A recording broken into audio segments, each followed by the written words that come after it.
Era kati oli omusajja yali alwanira omwana ye mukyalo. Olowooza talyanga bwanywa. Naye alwana kyayina zinaalabirira omwana oyo. Abireka abaana banajja. Agamba kakale tugamaze be bamanyi batunke naye tubasaasira muyina abaana mugende empola mpola nzomanyize mu byonna. Baana be mbanfaako. Ewa kasolo. Kika.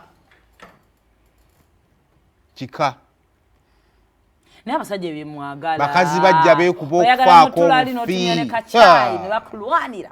Dr. Aisha ne Princess Amira. Bekube. Kambuze Dr. She yali asembayo.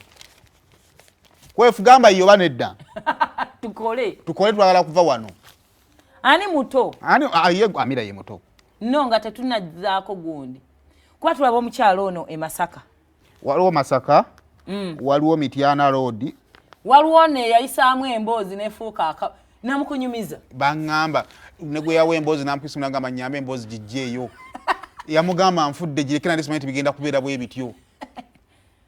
One Dr. Aisha. One Dr. Aisha. Kati waliwo awo makati oyo. Ye kati twasoka nga twogera ono ye yasooka okuvaayo. Amira n'ayingirawo. Ne batugana waliyo omukulu oyo. Yatwamulako ku mukolo. Nga ddala ye mukyalo. Seka ki mwana wange. Leka nesekere n'olwange rujja. Kati waliwo awo gwe baali batoogerako. Mukazi watunawulira nga ye abulidde mu kavuyo. Ndi mama omukulu abate yabuka enamba teyagiyisa. Abo boyina obusobozi. Kyotera Aisha babiri. Aisha weewa.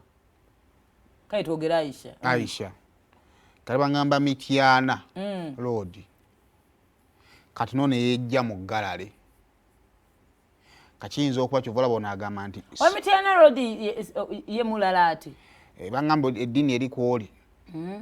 Ate sizane mwami. Ate munange ne yejja mu Galale kalungi kazibu kakyala kalungi. Kachino obbanga kati kyovola bantu ono ayina ennyingo ne minisita n'alabi. Nobeera awo nga mukazi munna ali mu kulwanira bakazi. Oli awo ku table. Tiwadde wali nabaddewo ne timisa kabanda. Kakati ono agamba sikumanyi simu. Bali ku mukolo gwe gumusimanyi. Ukirabikanga. Bonna baali wakusaasira. Kubanza okusinziira obusungu bwonna bwe baali weeredde mu interviews. Ng'alaga munne yamulengeddeko. Ngalinga atuma munnamawulire obubaka genda obumutuuse. Naye nze naye ekirowoozo kyange kiri kimu. Nenze ndi ttiimu kyana kito. Anti naye nze kyendowooza. Amira buli bwagenda mu lutalo ne bano abagenze ku level yaabwe. Alina sigala nga balumya mutwe. Naye of course just wawulira audio ya speaker ne mukyala namba emu. Now, for me, I have no problem with you. But the other one, Dera is a muyai. Dera ya barumi omutwe. Abondegera. Kati Amira, you should be that mukazi abalumi omutwe bonna.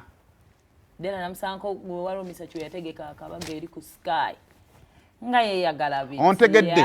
Kakati gwe toyina kubeera mugundi oyina kubeera everlasting girlfriend ebbanga lyonna. Ale mukama yakuwa n'ekitone yimba buyimba bo weesirikire. Ng'ojja buzzi ku stage n'olumya. Banna muli waba wagizi baho nale bono zina n'ekibaluma. Naye kati buli bwogenda mu lutalo nabo oba otandise okufuuka mukyala we maya. Ekitali kirungi. Bajja kuzzaako akawala. Abasajja 10. So kati gwe sigala ng'obalumya bulumya. Basobola okuba bakusinga ssente naye gwe basinga platform. Ssente ozeesaaza ki? Omusajja akuwa buli kimu bamuwakuwe. Gwe nyiga omusajja anyiga Aisha akuwe. So ze yendo ku BBS Telefina tukuwa otambula mu ba celebrities. Olutambula mu Sumulula.